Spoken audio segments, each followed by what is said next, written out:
أعوذ بالله من الشيطان الرجيم. بسم الله الرحمن الرحيم.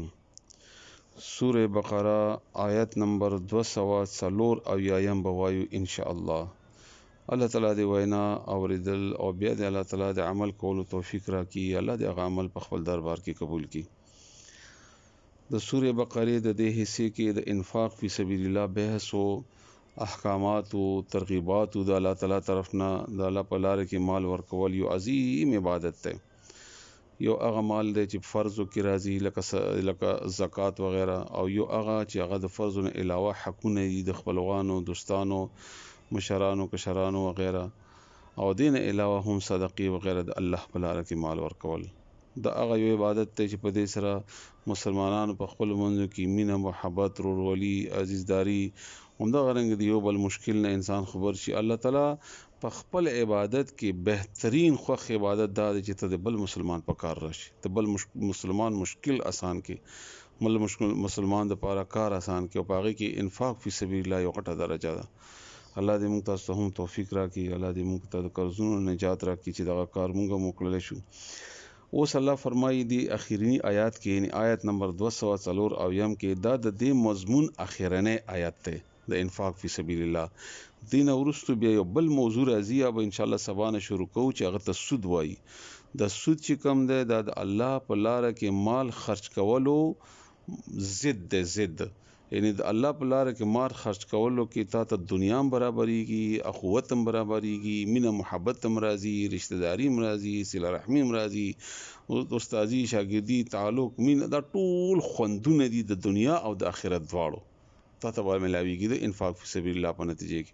د ضد سود. سود هغه یو ناکار او خبيث شی دی چې دې کې رشته، دې کې خپلوالي، دې کې تعلق، دې کې مینه محبت، دې کې د دنیا سہولت، سکون دا تباشي، او د آخرت هم تباشي، قبر هم تباشي، قیامت هم تباشي، او جنت هم ختم شي د انسان نه. دا هغه کبیح ترین عبادت دغه ګناه ده. بهرحال اب سبانه شروع کیږي. نو نن د آیت چې کوم دی دا د انفاق فی سبیل الله تتمه د اخیره آیت ته. دلته الله ترغیب ورکړي ډیر عجیب انداز کې. الله فرمایي الذين اغا کسان ينفقون چې خرج کوي اموالهم خپل مالونه باللیل د شپې والنهار او د ورځې سرا په پټه وعلانیه او په ښکاره. د څلور حالتونو کې به انسان یو حالت کې به خامخا یا بشپي یا بورځي یا بپټي یا بخکاری. ځکه چې د ټولو بیان مخکې تیر شو، نو الله فرمایي په دې هر حالت کې خرچ وکړه، شپې موکا، د ورځې موکا، په پټه موکا، په ښکاره موکا. یو مطلب دا ده. دویم مطلب دا ده چې کشپه ده نو د ورځې انتظار مکوه، که د ورځې د شپې انتظار مکوه، که ښکاره ورکولو موقع ده نو پټه انتظار مکوه، که د پټه ورکولو موقع ده نو د ښکاره انتظار مکوه. بس الله په لار کې ورکړه، د الله په لار کې مال ورکړه. الله دې موږ تاسو ته توفیق راکړي چې دغه کار وکړو د الله په لار کې. نو دیو جن د دې بیا فائدہ څه ده، اجر څه ده؟ نو اجر مو صلی الله تعالی بیانوي. الله فرمایي چې اجر داده فلهم، بس دوی لپاره اجرهم د دې بدل عند ربهم، د دې رب سره ده. عند ربهم د دې رب، دا رب په خپل د دې ټولو بدلو خلاصه ده. رب پروردگار، خالق، مالک، رازق، پرورش کوونکې، رزق ورکوونکې، رزق انتظام کوونکې. یعنی داسې صفت الله تعالی په آیات کې د آیات مناسبت سره بیانوي چې باقي کې خپل ټول تفصیل موجودي. بس د دې رب اجر ورکوي. لکه مونږ وایو تا ته هغه پلانې هغه ډېر کریم سړی چې دی، هغه ډېر ورکوونکی سړی چې دی، هغه ډېر زورور دی، ودرېږه ته هغه پلاني ته ښایم چې ډېر بدماش دی. بس هغه په هغه لفظ کې ټول تشریح وي. بیا نو د الله په د رب کې ټوله تشریح ده.